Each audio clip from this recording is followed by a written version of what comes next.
Well, hello and good afternoon, good morning, and good evening to wherever you may be joining from.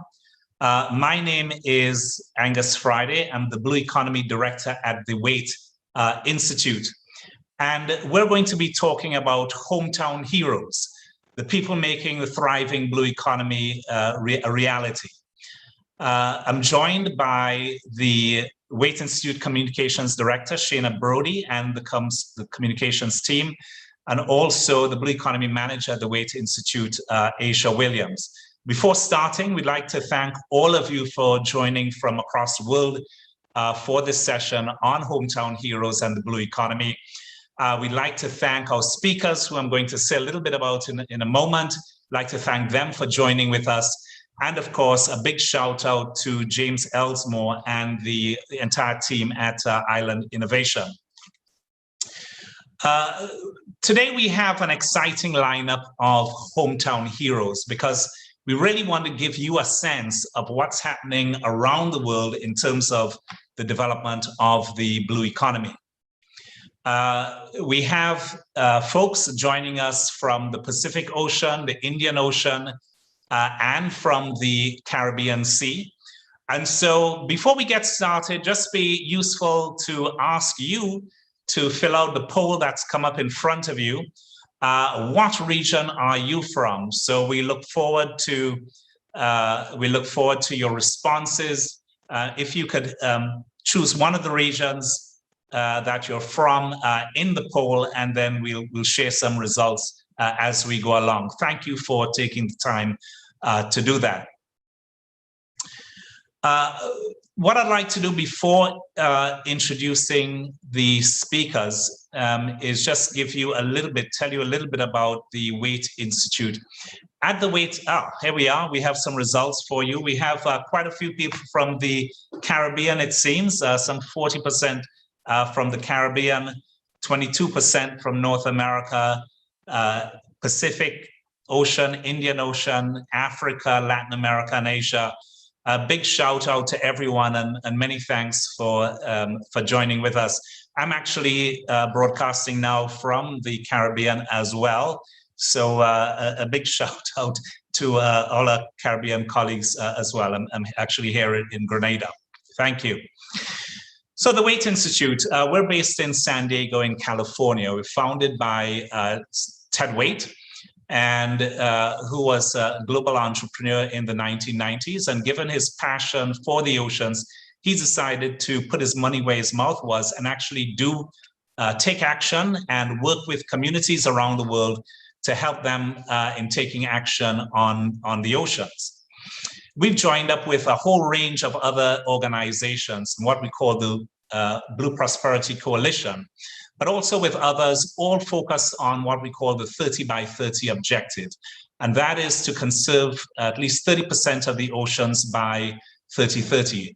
At the WAIT Institute, we're working closely with countries and furiously with them as well, as they seek to embark upon their programs as we work towards that 30 by 30 goal. At the WAIT Institute, we don't just focus on conservation. We take a very holistic view of sustainability. So we talk to countries about their needs from a sustainable point of view in terms of economic, in terms of environmental and social. So typically when we get involved with countries, we try to understand their aspirations. We work with them to understand where they're trying to go, what are some of their goals on the oceans, and to find that meeting of minds, in other words. Typically, we would enter into a memorandum of understanding and work with them to get a better handle on their scientific data, all of the interesting things happening in the oceans around them. We carry out a whole range of consultations with institutions, governments, NGOs, civil society, private sector, etc., as we work towards marine spatial plans and indeed marine protected areas. And there we bring in a number of our experts in legal, communications, sustainable fisheries, and the blue economy. So what do we mean by the blue economy? I think there are many definitions out there, and the World Bank's definition refers to, you know, the sustainable use of resources which we subscribe to. We think it's about the sustainable use and the building of natural capital to benefit communities, to benefit nations, and of course to benefit the overall ocean environment. More than that, we work with countries to identify some of the blue assets, some of the unique assets they may have in the coast or oceans, to see what sort of competitive advantage they may have, and how we could work with a host of partners to build on these competitive advantages so that they can participate in the blue economy to attract investment, promote livelihoods, develop their culture, develop their communities, and develop their nations. Now, the blue economy idea, many of you may know, particularly those of you who've been involved with things like the Rio +20. It was at Rio +20 that a number of islands proposed language for the blue economy. This wasn't accepted at the time, but 2012 really marked a burgeoning of the oceans agenda. We saw the Economist holding its Oceans Summit back in 2012.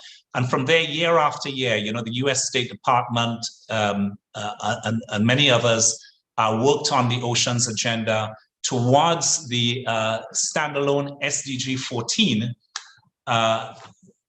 which was accepted and adopted. And as early as 2017, of course, the first review of the Life Below Water SDG 14, and we're heading to, for 2022, a further follow-up to that, and of course, more and ongoing oceans meetings to get this meeting of minds on oceans and on the blue economy. Well, we're really here to hear the amazing voices we have from around the world. We promised you for countries and voices from around the world. So we have folks from the Azores, from Micronesia, Maldives, and Tonga.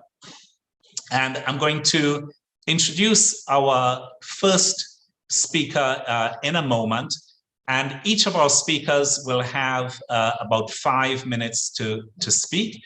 And so first, we're going to welcome Carla Damaso, who is the president of OMA, which is Observatorio do Mar dos Açores, based in the Azores in Portugal. And then we're going to hear from Shafia Naim, who is the Director General in the Maldives Marine Research Institute. And then we're going to hear from Elisabeti Vekoso, who is the CEO in the Ministry of Environment in Tonga. And we very much look forward as well to hearing from Vanessa Fred, who is the Assistant Secretary in the Department of Resources and Development in the Federated States of Micronesia. Each speaker will have about 5 minutes to speak, and then we'll have a couple of questions for them before moving on to the next speaker. In the meantime, of course, people may wish to add their questions, etc., in the chat. We'll be following those, and we hope to get to many of them. Can't promise we'll get to all, but I think all of your questions, all of your comments will contribute to the richness of today's discussion. So first up, hometown hero from the Azores, Carla Damaso, who is the president, as we said, of OMA, Observatorio do Mar dos Açores. And many of you may know that Portugal has a very large exclusive economic zone of 1.7 square kilometers, and they're actually seeking to expand that up to about 4 million, actually 3.8 million square kilometers. But it's interesting to note that the Azores contributes almost 1 million square kilometers to that. So the entire ocean biosphere of the Azores is extremely important to what is happening in Portugal. Portugal, of course, has taken a leading role globally on the blue economy. Carla graduated in marine biology and fisheries. She has a master's in integrated studies of the ocean. She has lived in File since 2002, where she's worked in the University of Azores in the area of fisheries. She's been responsible for more than 10 years now on a series of actions and publications in the area of fisheries and promotion and valuation of Azorean seafood. Since 2013, she's been dedicated to environmental education, dissemination, and communications around science. So, Carla, delighted to have you. How's the weather in the Azores? And we're really keen to hear about some of the great work that you've been doing. Carla, you have the floor. Thank you, Angus. Actually, the weather was really, really fine today, but the summer hasn't been that good. So hello everybody. Thank you very much for the invitation and for the opportunity of being here, sharing my experience with you. I live in the Azores. We are 9 volcanic islands in the middle of the North Atlantic Ocean, halfway between Europe and America. Using the words of Dr. Sylvia Earle, the Azores are a magnet for life. They are a mandatory pit stop for several migratory species and also a refugee for resident ones. This year, the Azores were recognized by Mission Blue and Sylvia Earle Alliance as a hope spot for the world. Talking a little bit about me now, I'm a marine biologist, and as Angus already told you, I chose Fayal to live back in 2002, so 19 years ago. I have 3 kids, and I believe that the Azores are the best place in the world to raise my children. For 10 years, I worked in the University of the Azores in a project for the certification and promotion of Azorean artisanal fisheries. But since 2013, I'm working at OMA, and OMA is the acronym in Portuguese for Sea Observatory of the Azores. As a marine educator and also coordinating the Observatory Science Center. The Sea Observatory of the Azores is an NGO. It was founded in 2002 by 23 marine biologists, and we are based at Port Pin Old Whaling Station in Fayal Islands. You can see in my background where we are. That's the landscape from our window. So Port Pin Whaling Station is a museum. It focuses on whaling and biology and conservation of its target species, the sperm whale. And here at the museum, our main targets are the general public and the tourists that visit us. Here at the observatory, we have a strong component of work on marine education, so on ocean literacy. Our educational offer targeting schools addresses 6 themes: marine life, oceanography, maritime histories, sustainable fisheries, deep sea, and ocean conservation. And all these themes and thematics are worked in a pedagogical, artistic, and creative way. The size of the island, because Fayal is an island with 15,000 people, facilitates the development of our activity. It is possible, for instance, to follow the same students from kindergarten to high school, or reach at one time the entire school community. So, however, it also works as a difficulty, since the target audience for a certain activity, for instance, or whatever we do, quickly depletes. So we are facing that great challenge. So we are constantly creating new content and new activities, responding to the increasing requests from different target audience.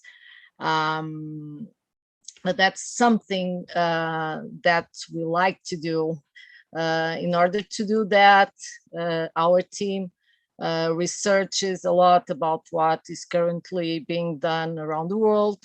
We host temporary exhibitions that allow us to diversify not only the activities, but the team's address.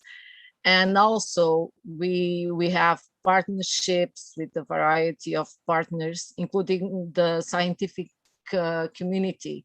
So we can transmit the most recent knowledge to our very enthusiastic public. Talking about the Azorean, and I think it's important to say that the Azorean people are highly dependent upon a healthy marine environment, and they really value the need for preserving it. Many people here make a living on ecotourism practices, like whale watching and scuba diving, for instance. But the Azores has always been at the forefront of the conservation of its marine resources. The first experiences with marine protected areas in the Azores date back to the 1980s, when a few dispersed and small MPAs were established in the archipelago with the broad objective to manage marine resources and conserve biodiversity. However, through joint collaboration between the government, university, and also people and stakeholders, and also with this major growth of ecotourism, more and more areas in the Azores have come under careful protection.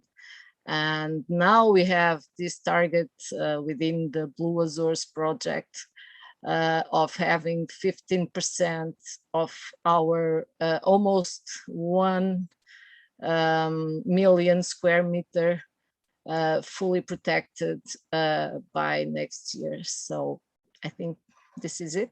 This is my presentation. So if anyone has a question, I'll be very happy to answer. Well, thank you for that, Carla. Thank you very much indeed. Now, I thought, I mean, a number of interesting points that you mentioned, and I think, just starting with the fact that you've chosen to be in the Azores as this sort of magnet for ocean life, as a marine biologist. But we know, for example, that if we were to take something like whaling, for example, that has sort of changed over time, as a sort of as an economic activity related to the ocean. So could you just expand a little bit more on that and tell us how sort of Blue Economy has sort of shifted over time as it relates to whaling? Yes, so whaling in the Azores started at the end of the 18th century with the arrival of the American whale ships. They started stopping here in the Azores, the so-called Western Islands. So whaling dates back from then, and later on, the Azorean started to make this whaling from shore. And actually whaling in the Azores lasted until the middle 1980s. Last 2 whales were killed in 1987. And but then what happened was that it was already an activity in decline, so there was no need for the oil or for whatever the whaling was giving. And we had this shift from whaling to whale watching, and it was really unique and interesting, because the old whalers, they left whaling and they started working on whale watching. So actually, now, even now, whale watching is made after the know-how of old whalers. Also, and now whale watching is really important for the economy of the Azores.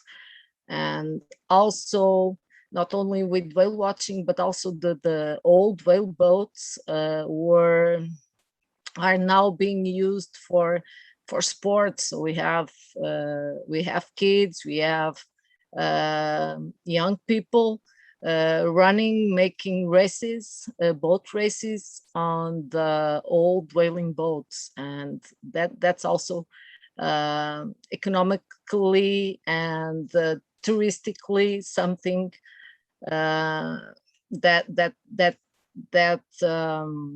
is really important for the economy of the Azores.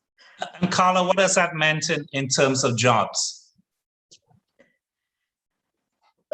For instance, here in Fayal, actually it's a very seasonal activity, but that's also that happens with all the tourism, because in the Azores, our summer doesn't last for the entire year. So we have 2 or 3 months. So it's very seasonal, but it in every island, and we have whale watching companies in every island.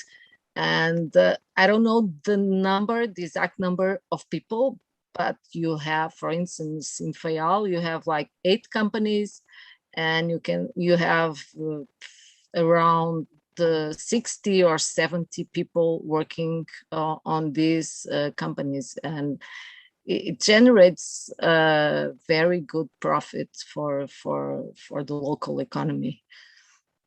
So there we have it. There is, what an extractive industry, which is really, contributing now to a much more sustainable industry. Yes. The role of art and education, very quickly, in ocean innovation. Any thoughts on that? Yes, actually, that's something we really like to do here at the observatory. Anytime we have the chance to join science and art and marine education, we do it, and that's because arts really calls the attention of people. And even though sometimes the knowledge or the information we transmit with some artistic event, that's something that a lot of people see, and they will get curious and they will research about it. Actually, now we are in the middle of a workshop, and we are building some giant puppets, mantas, and hopefully next year we'll be able to do this street show with them, and in every island of the Azores. So that's the kind of thing that really has a great impact, and people, although they don't learn much during the show, they will get curious and they will research by themselves after they see it. Well, I think that's actually a very good segue. Carla, thank you so much for that. You spoke about mantas, and a country which actually people travel to see manta rays is the Maldives. Yes. So we like to fly now from the Azores in the Atlantic all the way to the Maldives in the Indian Ocean to meet with Shafia Naeem. Shafia has been working as the Director General of the Maldives Marine Research Institute since 2019, having joined since 2001. In addition to directing all of the research initiatives and international research collaborations, she's really been at the lead of the Mariculture Research and Development Program. And this, of course, is an entirely new area, a new area of economic activity that she's been leading. She's very passionate about recruiting and developing young scientists to contribute to marine sciences in the Maldives, and she's trained actually as an aquaculture practitioner and has further specialized in aquatic pathology. So Shafia, over to you. Keen to hear about the role of science in fisheries management, government decisions, and economic growth. Well, keen to hear a bit about you, of course, and and some of the great work that you're doing. Over to you, Shafia. You have the floor. Thank you, Angus. And hello, everybody from the Maldives.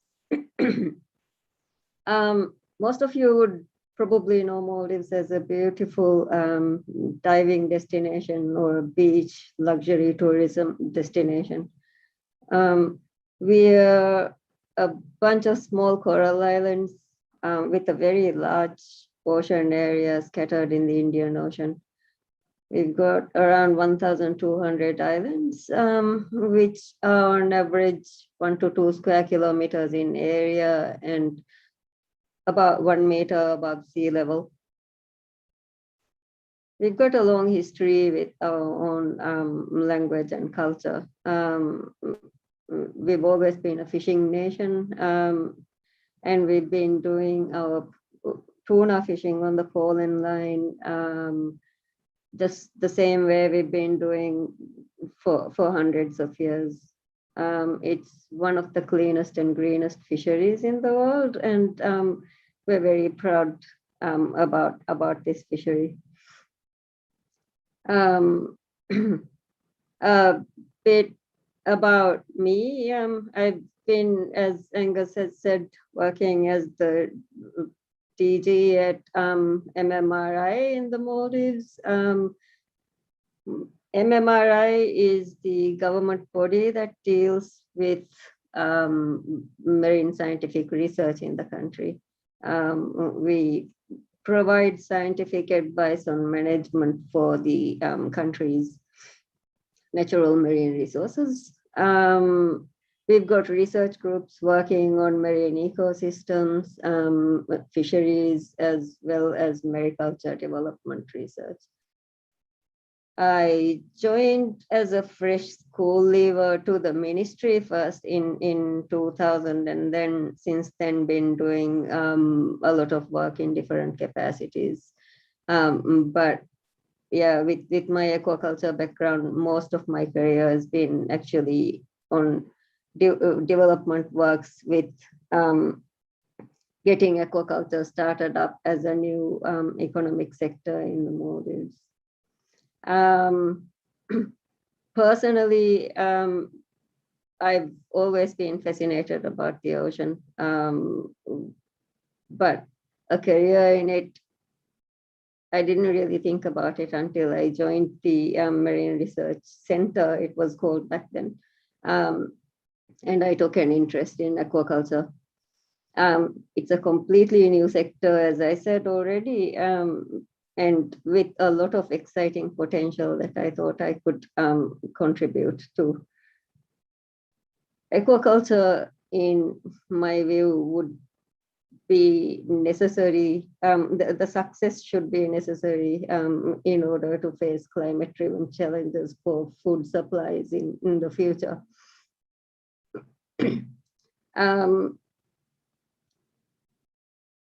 About our economy, I'd like to really think that we've got a lot of blue components incorporated into our economy already. We rely on oceans for all aspects of our lives. for our survival, sustenance, economy, foreign exchange, everything really. Our culture and way of life has always been in a way that has minimal impact on the marine environments. The two main industries, the fisheries and the tourism industries, they mostly work in harmony with each other, and with, again, relatively low impact.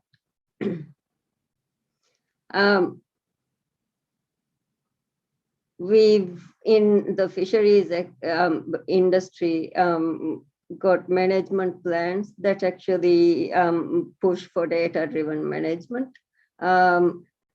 We've banned destructive fishing gear in the country for a very long time. And again, it's probably important to highlight our tunas are caught very selectively, one by one, on the pole and line, and the hand line is pretty selective as well. We've got the fisheries management's taking a lot of technology in to deal with the monitoring, control, and surveillance issues, as you know, because we're spread across such a wide area. Some level of innovation is needed for these things to happen efficiently. We have been taking a lot of leadership in the management of fish stocks at regional and international levels.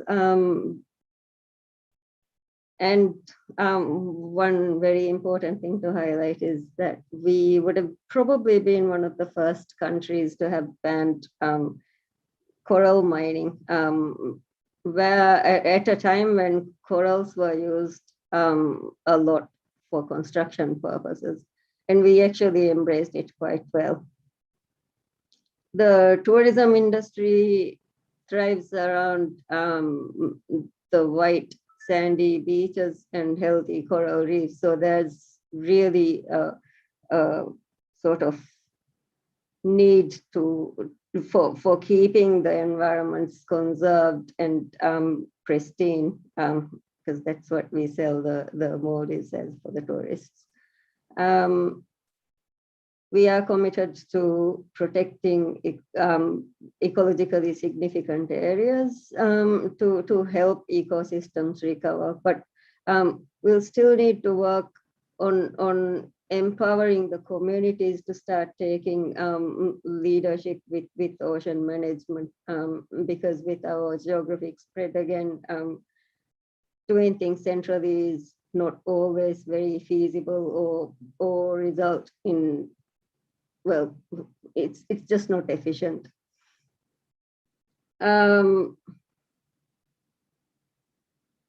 We're working on economy diversification. This is one thing that that has been identified because we're very, very reliant on the tourism industry. One thing, as you've already heard and probably going to hear a lot from me about, is the development of aquaculture. We're looking at developing groupers, sea cucumbers, and bait at the start of the sector and see it grow further. We also have a growing agriculture sector, and I think there's some 17 crops identified as items that could be grown at scale, and we're working towards that. One important piece of work that we started doing to make our economy even bluer would be the work done with Blue Prosperity Coalition through the Nuraje program.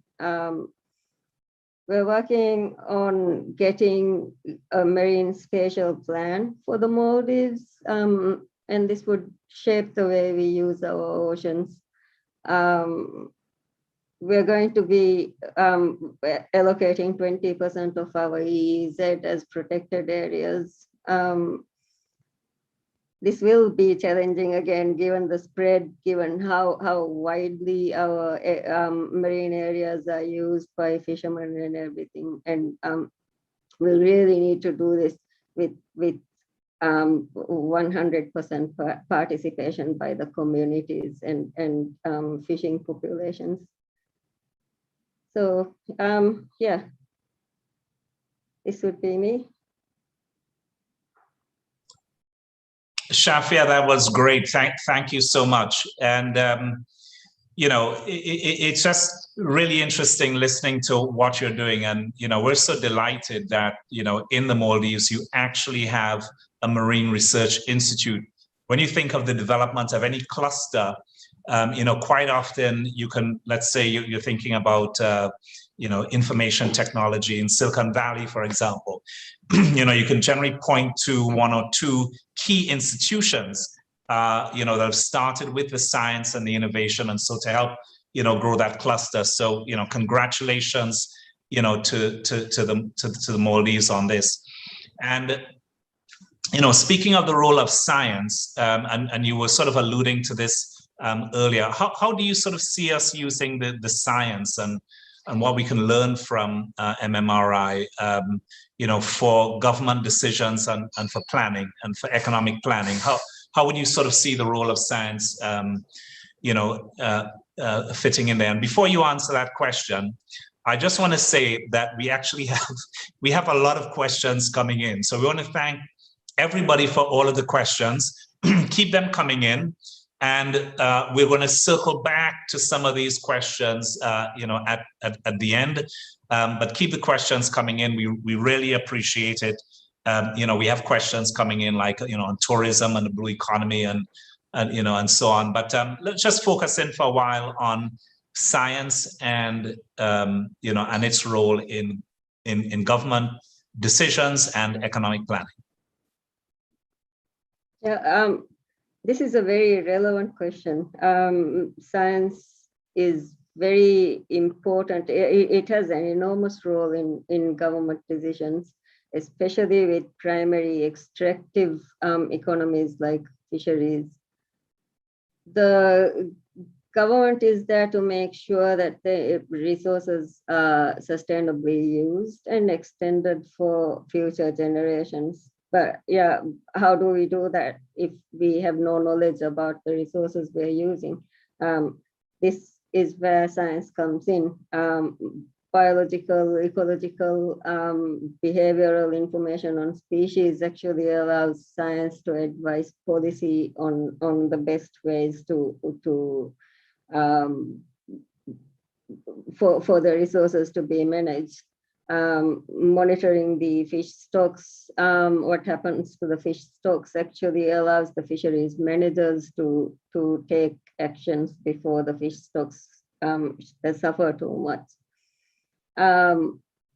At MMRI, we've had, as I mentioned, long-term programs going for collecting data on the marine environment. We have the long-term coral reef monitoring work happening since the 1998 bleaching event that hit us. That was the first time a bleaching event of that scale was recorded. We've got a long-term fisheries monitoring program that initially really focused on tunas, but we've actually sort of gotten into the other reef-based fisheries as well there. So what we're doing is using that information to feed into policy decisions. And because we're part of the ministry, we're able to really play a key role there in decision making. I think science is necessary for really efficiently managing the resources. Without it, it would all be precautionary principles that we'd base all of our decisions on. Well, that's very, very helpful indeed. Shafia, thank you for that.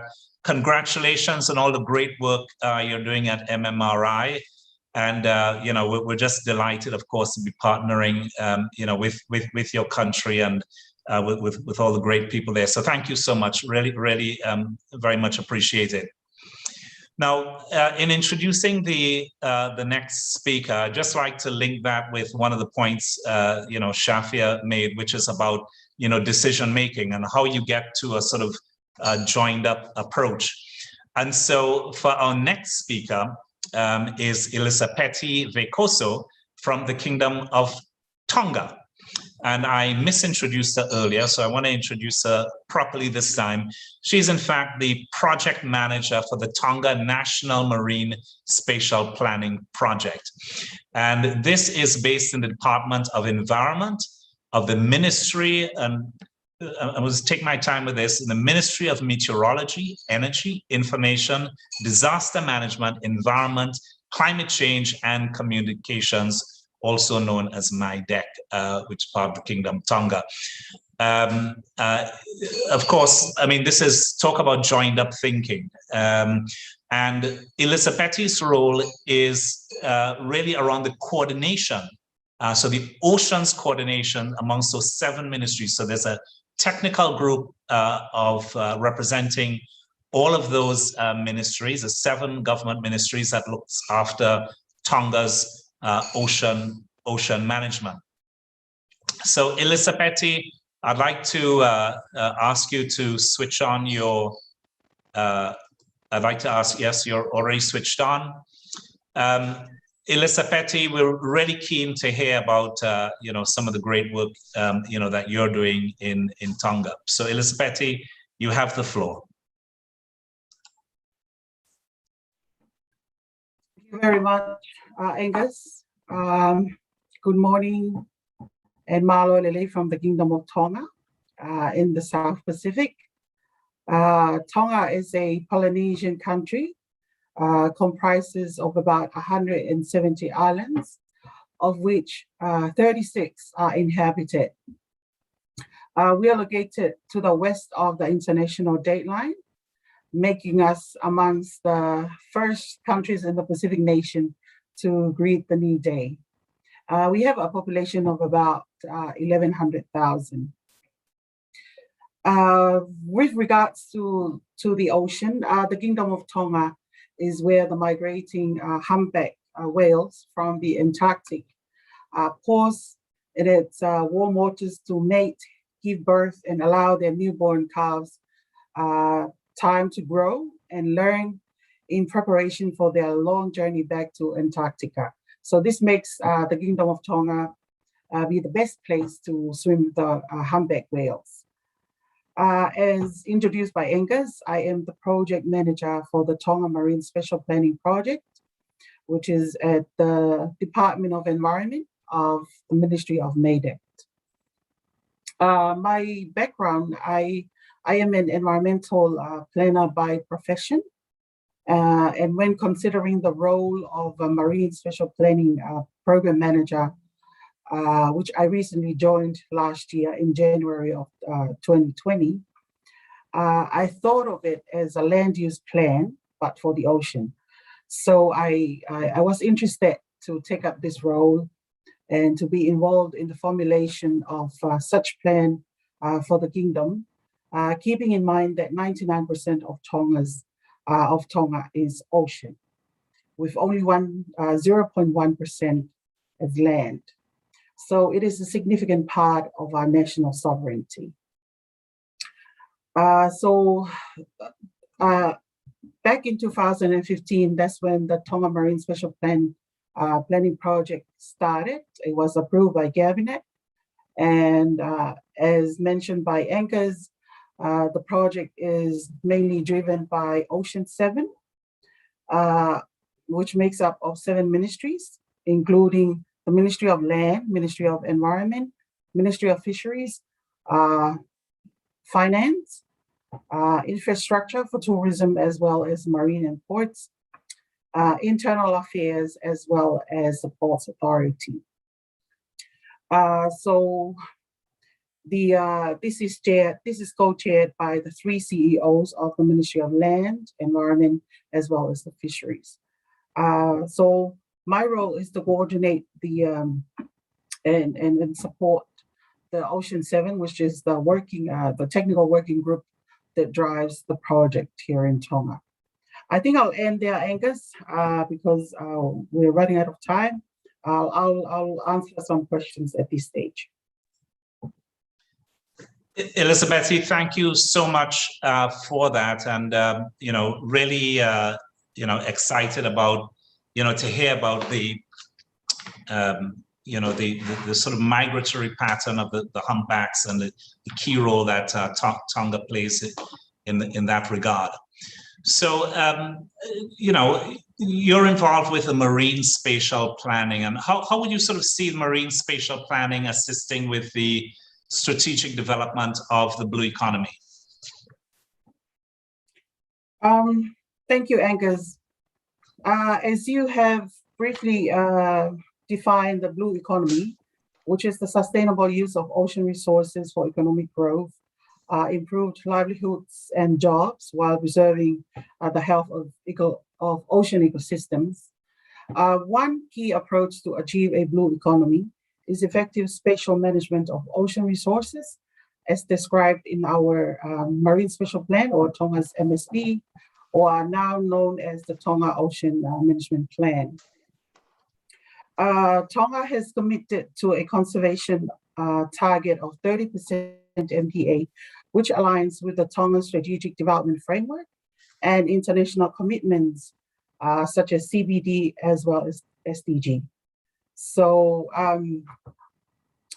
the principles within our marine spatial planning very much play a significant role in the growth of sustainable blue economy.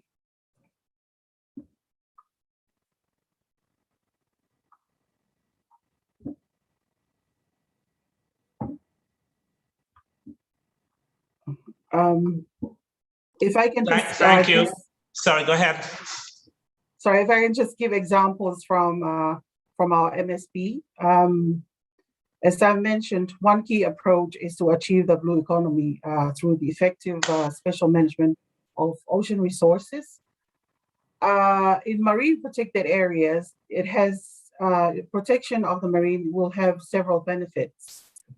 First, they support the recovery of fisheries resources, and research has shown that well-managed MPAs, they can increase fish size, biomass and species diversity, as well as ecosystem resilience more broadly.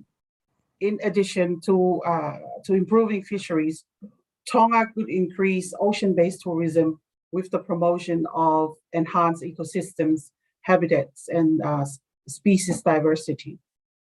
So these are the principles that are already in our MSP, which will assist with the strategic development of a blue economy. Well, thank you very much, Elizabeth, and really appreciated that example.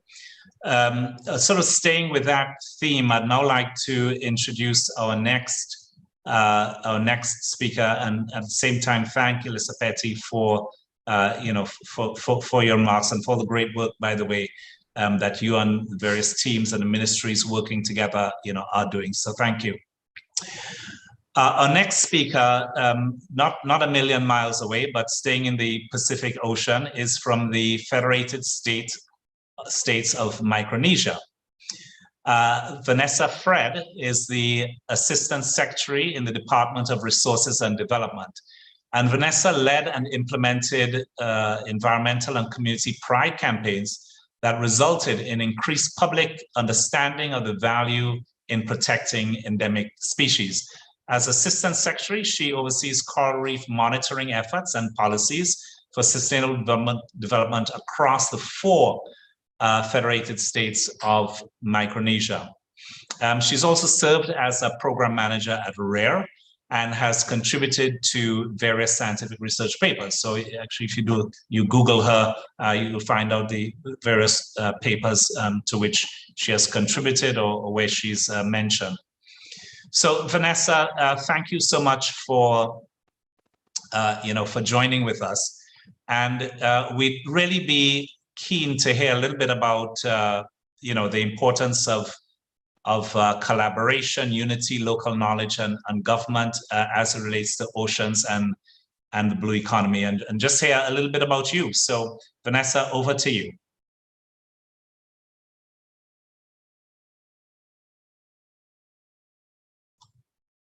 You're on mute. You need to unmute. Sorry. Okay. Hi, everybody. Hi from Pohnpei and FSM. Thank you so much for the opportunity. Thank you, Dr. Friday. Yeah, just before I begin, I just want to say that I would like to sincerely thank all of my family, mentors, community leaders, colleagues, and teachers who are no longer with us, and those who are still fighting for the better world that our future generations should have. All that I've learned has inspired and guided, grounded, especially, and shaped the career and life that is now my reality. Thank you all as I continue to learn. Hopefully, I'll be able to represent us in this platform. Thank you so much for the opportunity. So, as Dr. Friday has mentioned, I'm from the Federated States of Micronesia. I am currently based in Pohnpei. However, I am a humble citizen from the Yap state.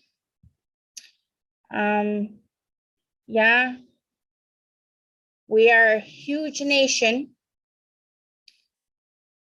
and 4 state governments.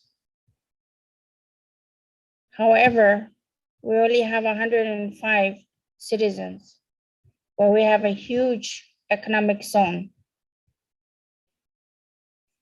The Federated States of Micronesia, especially from Yap, I grew up from a humble home and learned the many things about values and culture, about one's environment. I was educated in Yap and attended public high school. And I was fortunate to receive an ongoing scholarship for doing my bachelor's degree in marine biology.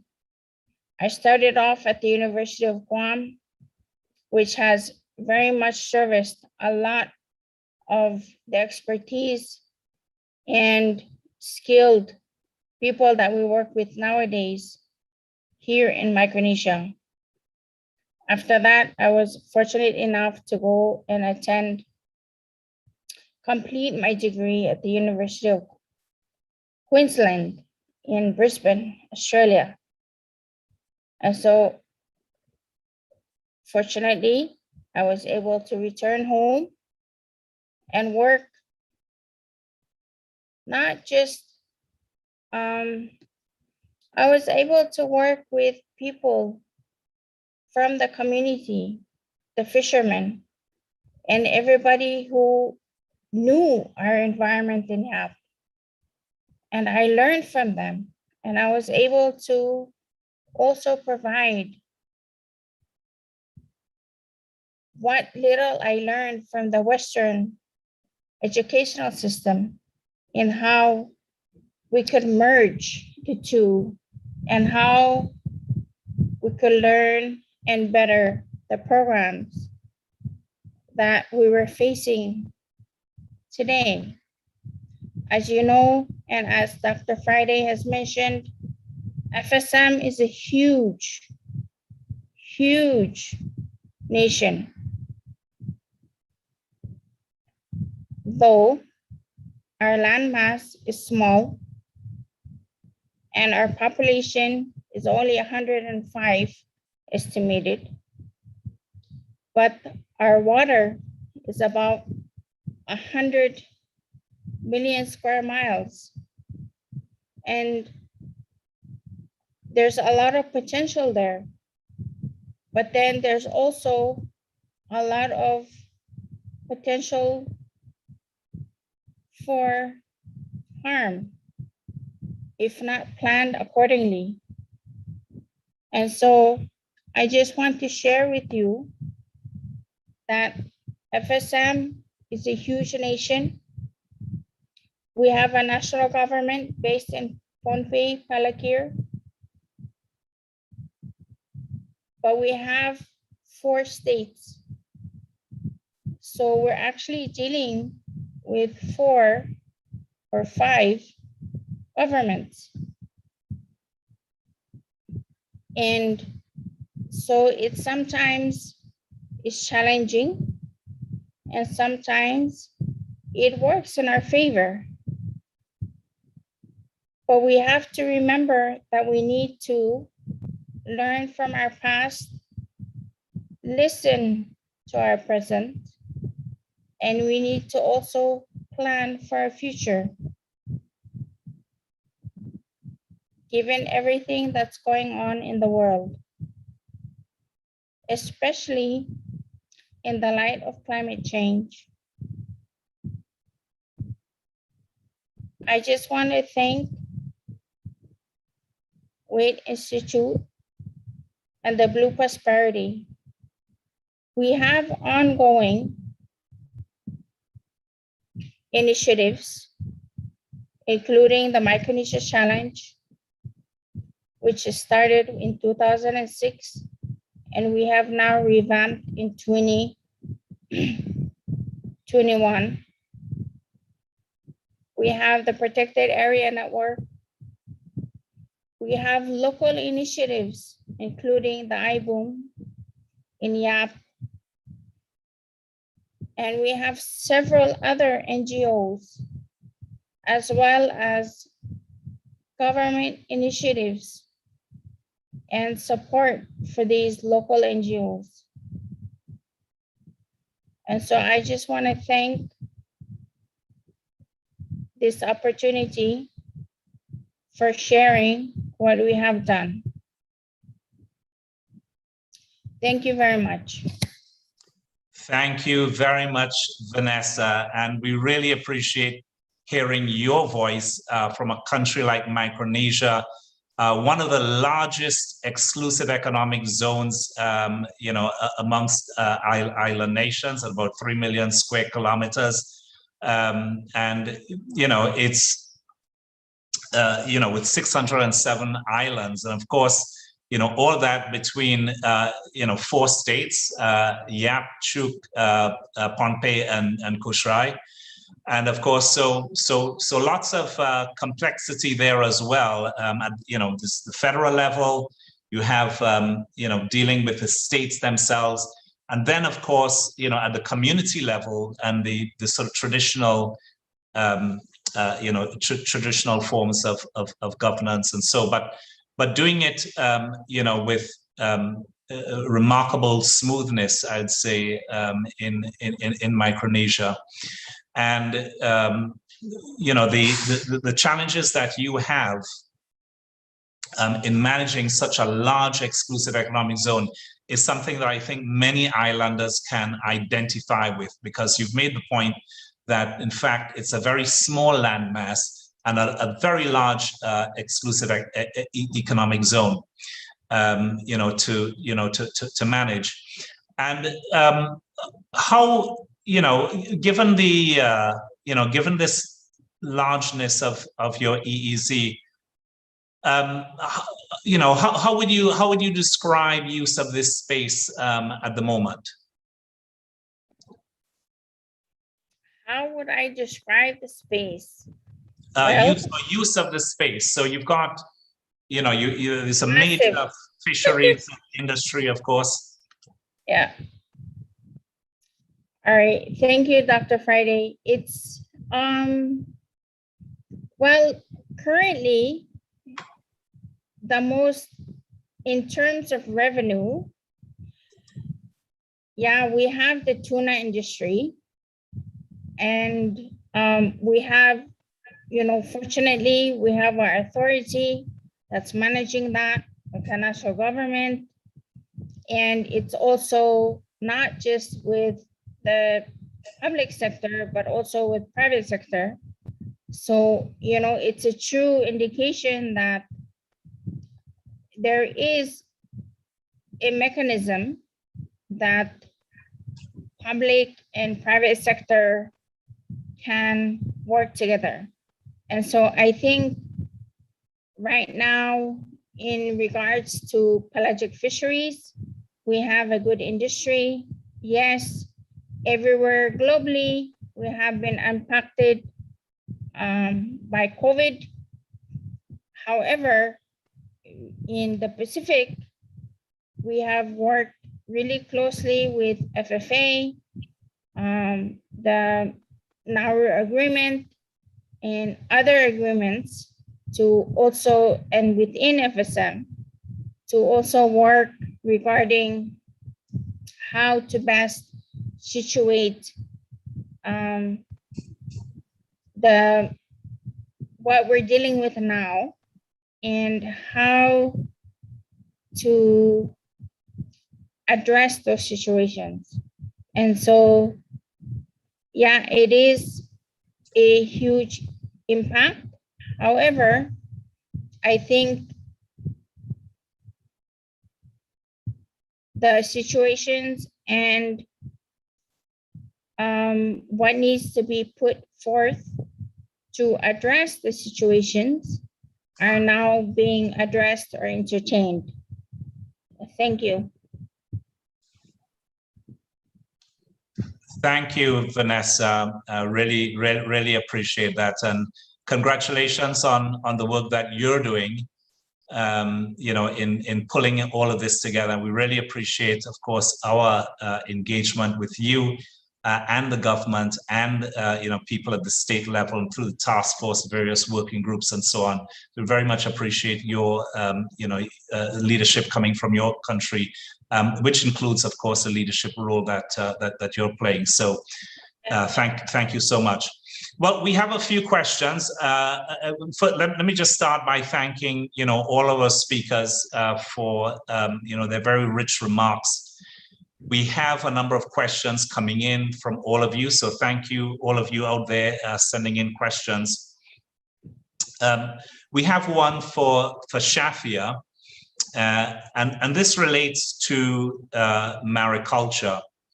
And this question comes from Alison. And the question, Shafia, is this: what work is needed to take place to gain greater acceptance of mariculture from the various stakeholders? Will participants immediately, responsive? So I'd like to ask all the speakers to, if you can switch on your cameras and keep your microphones muted while Shafia unmutes to take this question. Shafia, over to you. Yeah, thank you. What was the acceptance of mariculture like? You've got such a rich fishing industry. People are doing well with pole and line fisheries, and then you introduce mariculture. What's been the reception like? Yeah, I think there's been an appetite for aquaculture development in the Maldives for a long time, but it's not really worked out yet as sort of, it's not developed into a proper industry for many reasons.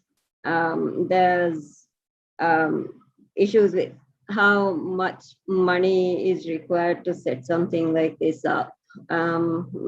Is one of the key factors that's actually limited it, I think, the development. Just to give you a background of what the aquaculture situation is like, we've not really got too much private sector engagement yet, except for a few parties doing sea cucumbers in the Maldives. We've been working with 19 pilot farmers in a commercial grow-out setup. We've been giving them cages, fingerlings, feed, and training them to grow them up. It's actually been working fantastic so far.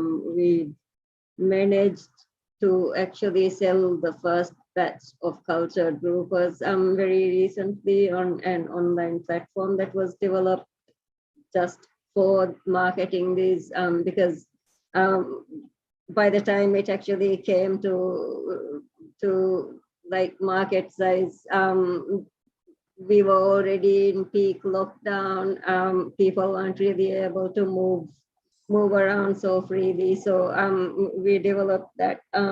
I think the farmers we're working with, they are quite happy about it. We now need to make sure there's capacity to sort of provide these seed stock to the grow out farmers for it to really work out. For that, we are working with a World Bank project on developing a holistic aquaculture sector in the Maldives, looking at developing a multi-species hatchery that would provide this seed stock for grow out farmers. We are also working on developing a research demonstration training facility around Malay region in an uninhabited island. So this would be where sort of the key practices can be demonstrated to people. A lot of demonstration is needed. Human resource capacity needs to be increased. But with all of that, I think there is an appetite. We're still getting a lot of requests for when the next lot of cages will come up and things like this. So it's gonna happen. There are a few private sector parties that we're working with closely with as well, and we're hoping to have them develop into a sort of larger aquaculture. Thanks for that. And I noticed a related question. It's slightly tangential, but since you have the floor, I have a question next for for Petty on community consultations. But Shafia, just staying with you for a moment. There's a question on sort of seagrass and kelp. Growing. So I guess a lot of what you're doing is sort of focusing on, as you say, various forms of fish. But is there much happening, in that regard? Just to, this is a question from Anna Hewson. Okay, thanks for that. Seagrass and kelps. I'm not really sure whether we're talking about protecting seagrass beds or aquaculture of other types of seaweeds and kelps and things. We have a very mixed view about the seagrasses. We understand that it has a big role in as a carbon sink, if you like. But if you really look at sort of the long term, what's happening around the islands, seagrasses are also seen more of a pest in a lot of the areas where when populations start growing in those areas. And there's inputs in terrestrial inputs into the ocean systems. You start seeing this. Naturally, you'd see something like that because you're inputting a lot of nutrients into it. As far as aquaculture is concerned, we've tried working with a few species before, but it's not really worked out very well. Maybe we can actually look into it again, but there were several reasons why back then it was stopped. Yeah.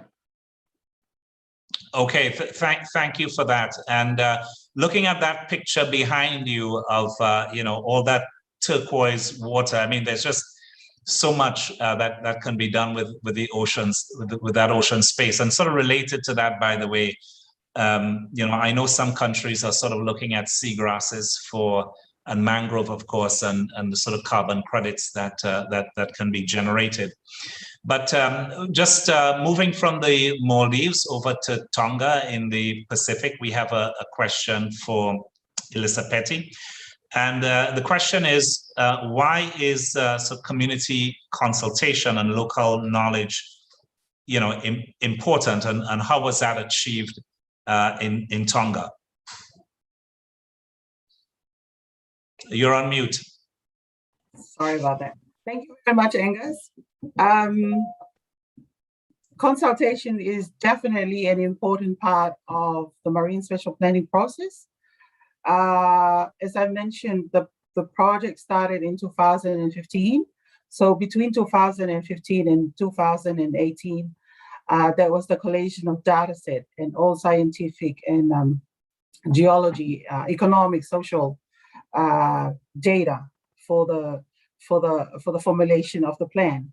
And then in 2019 to last year, that was when the plan was taken out for community consultation. And this is very important because, we need to ensure a transparent and open platform for discourse and discussion, as the buying in of the people to the plan is important, as the success of the plan depends on the communities.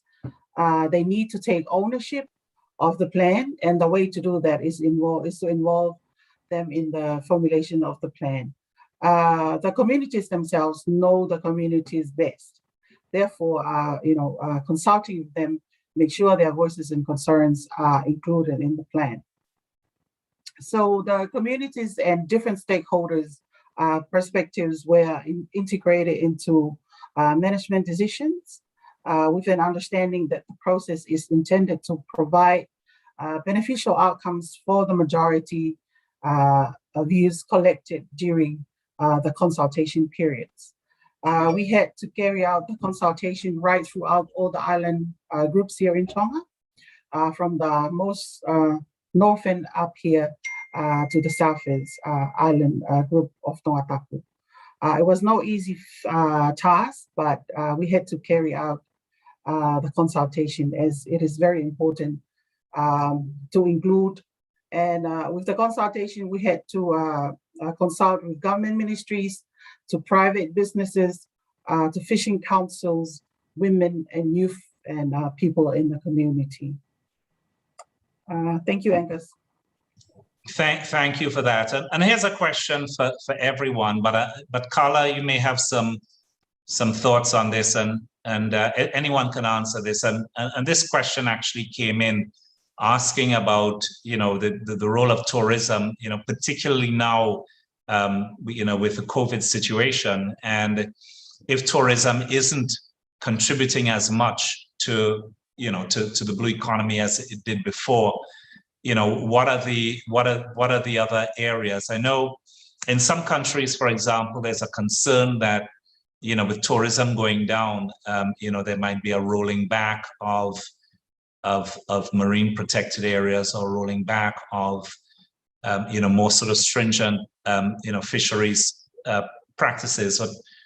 So a two-part question. As a result of the impacts of COVID on tourism, are we in danger of going backwards on some of these areas? And what are some of the forward-looking areas of hope that people can look forward to?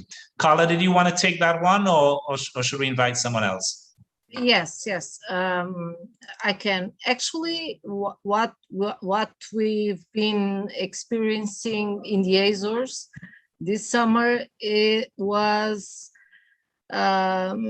we were very close to the level of tourism back in 2019. So for you to have an idea, I think it's because we are very close to the continent, to Europe, and we have some restrictive measures to entry the islands, but still we are open. And the truth is that this summer the tourism was back, let's say it so. I don't think that we are facing that kind of impact that other islands, other regions might be having, but really.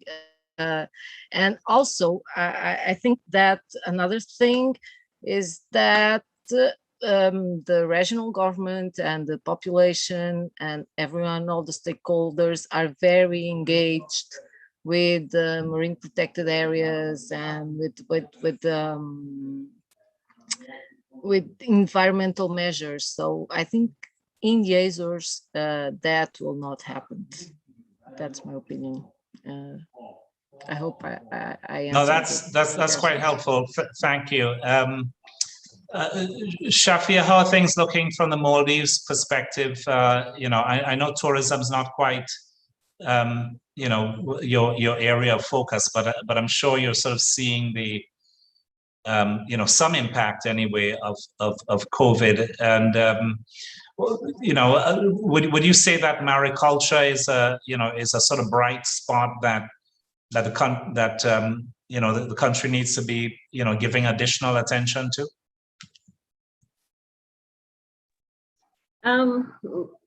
So the situation with tourism post-COVID, you mean? Yes. Yeah. Yeah. There was a lot of sort of damage done, I guess, especially when we had our borders closed for the good part of last year, I think, and only with very limited arrivals. So because I think 70% of our GDP is contributed to by the tourism industry. So that kind of impacts on the whole economy. We were seeing it. We were actually, believe it or not, working out massive budget cuts, how to best sort of, sort out where our finances should go to and things like this.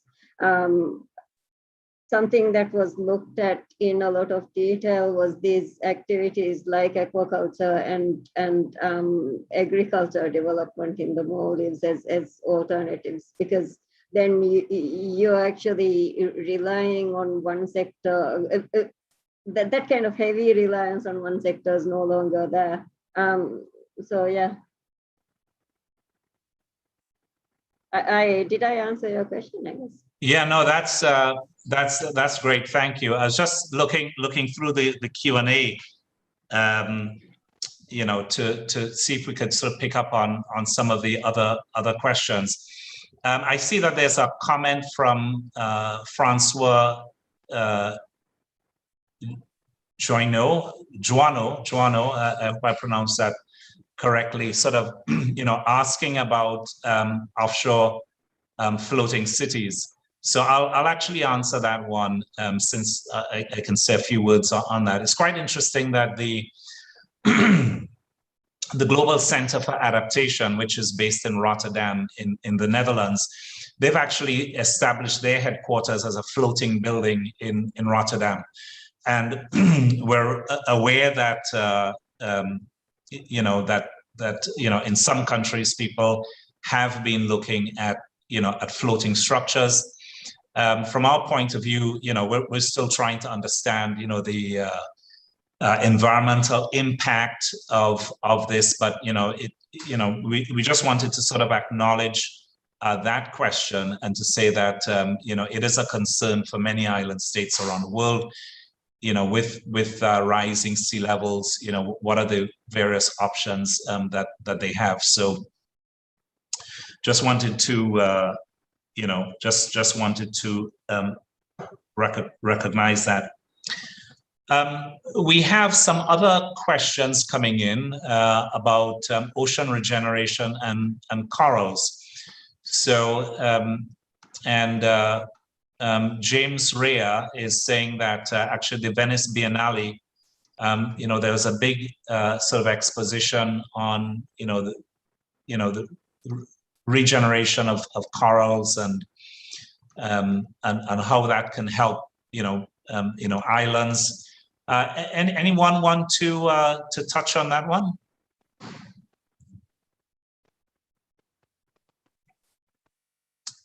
Is this something that MMRI, for example, or other organizations in the Maldives might be looking at, Shafia?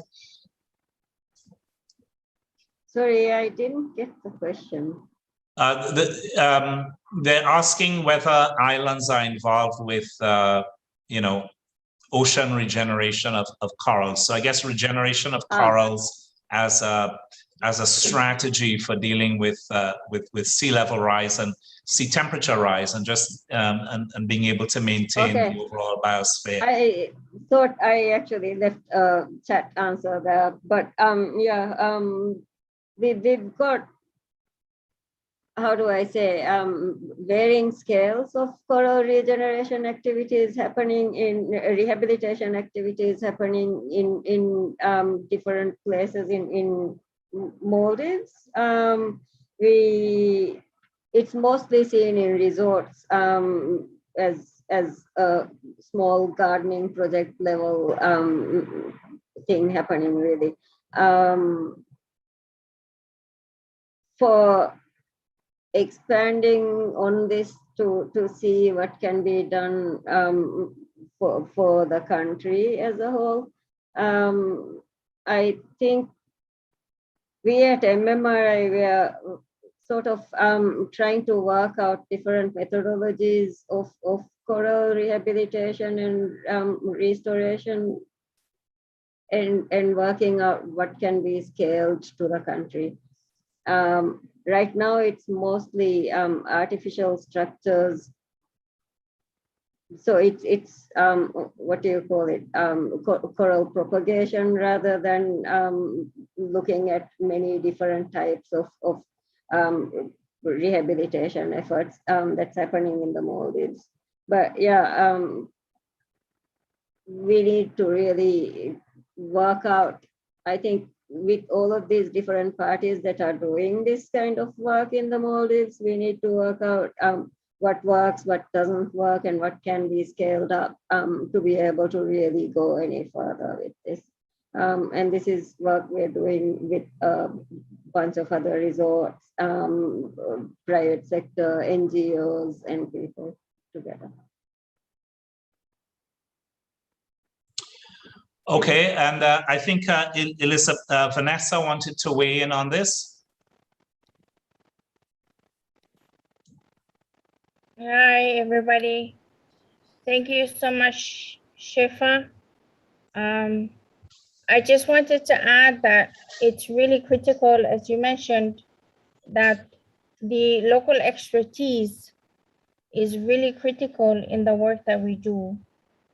And I would like to share that in FSM, we've been able to, with our coral reef monitoring program that is long-term and established due to support from the American government as well as other entities, we've been able to train our local fishermen and people who know our reefs and who know our oceans to help us monitor the fish and the reefs and the coral bleaching and all of these incidences that are, I guess, named by modern society and Western society.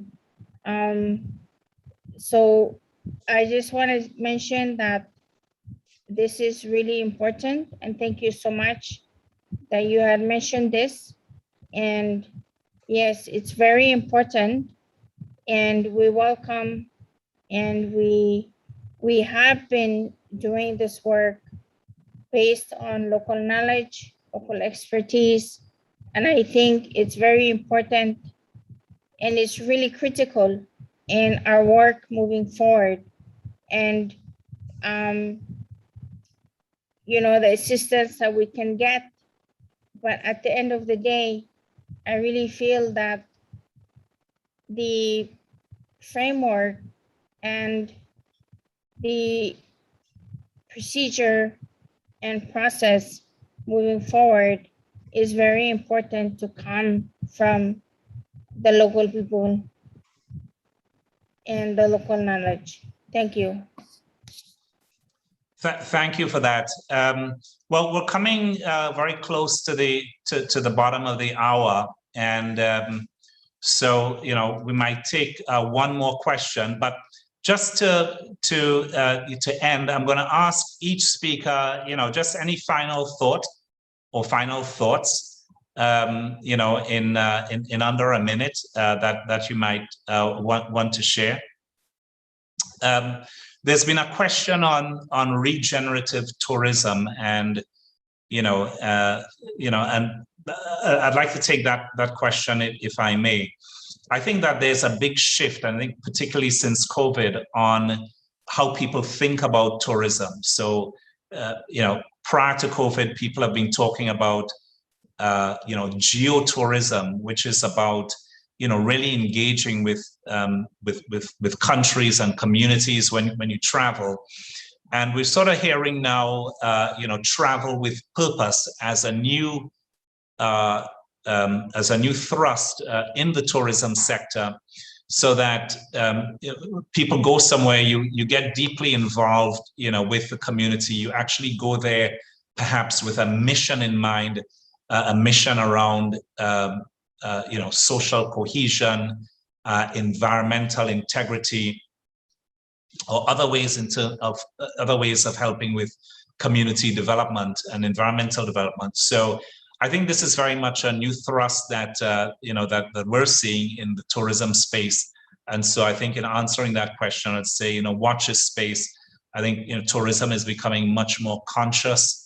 And it's important that island economies continue to encourage this movement to towards much more sustainable forms of tourism. So to all our speakers, I'd like to invite you to just say a last final thought, last words. Elisabeth, your mic is off, so you want to kick us off? Okay, thank you very much, Angus. I would just like to mention one thing, which is some of the factors that have helped the success of the marine spatial planning here in Tonga is, of course, the support of our donors, our partners, which is in this case is the WAIT Institute as well as IUCN. So we are they've been very instrumental in providing resources, funding, and technical support, as well as in legal in the formulation of the plan. So that is one thing that we are thankful of in driving our MSB process to be a success. Thank you. Thank you, Elisabeth. Shafia, Carla, which Vanessa, which one of you would like to go next?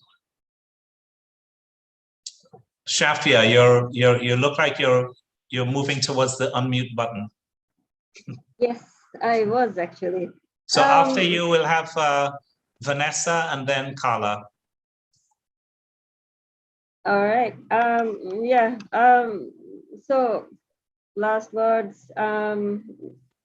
Yeah.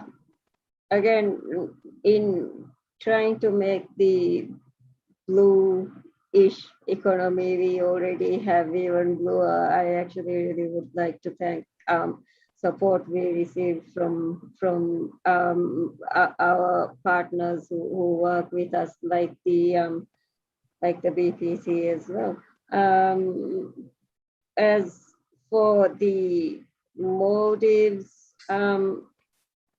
I think we need to really invest in marine sciences and young people to really take leadership for Blue Economy to really work out very well at the island level. I think we need to get the communities empowered to take on sort of ownership of their resources around them.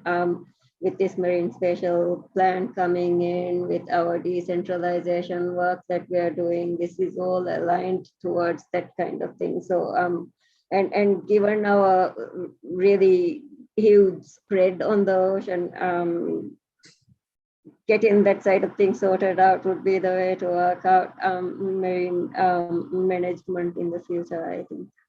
Thank you. Thank you very much. Vanessa, any final words from you? Hi, everybody. I just want to echo what my colleagues have mentioned. And I think, you know, at the end of the day, we just need to realize that the changes that need to happen is up to us. It's really up to us in the communities. And I really hope that, you know, and that was one of the great advantages about Blue Prosperity Micronesia in FSM, but how it can help us bring everything together, the economy and how we can build that, and conservation, and all of these traditional values and cultural values that we have. And so that's all I want to leave. And I just want to thank everybody for giving me this opportunity to represent our people. And thank you so much for everything. And we welcome any additional questions and further input that everybody may have. We're happy to entertain those. So please just provide them to WIT Institute, and we'll be happy to entertain those. Thank you so much. Thank you very much, Vanessa. Thank you so much. Thank you very much. And I know that Carla's microphone isn't working at the moment, so she won't be able to leave us with any final thoughts. But Carla, we, on behalf of everyone, we certainly appreciated all the remarks that you've made. On behalf of the WIT Institute and on behalf of Island Innovation, I'd like to give a big thanks to all our speakers from the Azores, from Tonga, from Micronesia, from the Maldives,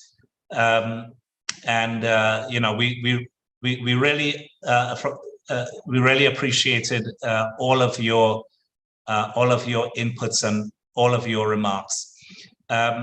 Folks, we'll wrap up now, but I just want to very quickly mention some of the people behind the scenes. Our communications director, Shana Brody, and her team, Canon, Tiffany, all working in the background.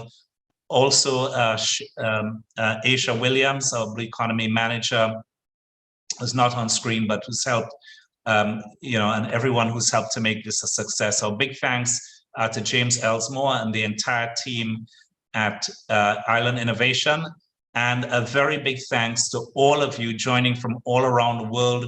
We saw that we had participants from, just about every ocean space.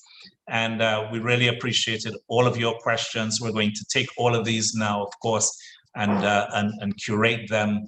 You've really added to the richness of today's discussion. So we thank you all very much. Ladies and gentlemen, these have been the hometown heroes. These are the people who have been making the realities come true for the Blue Economy. So we thank you all. Thank you very much.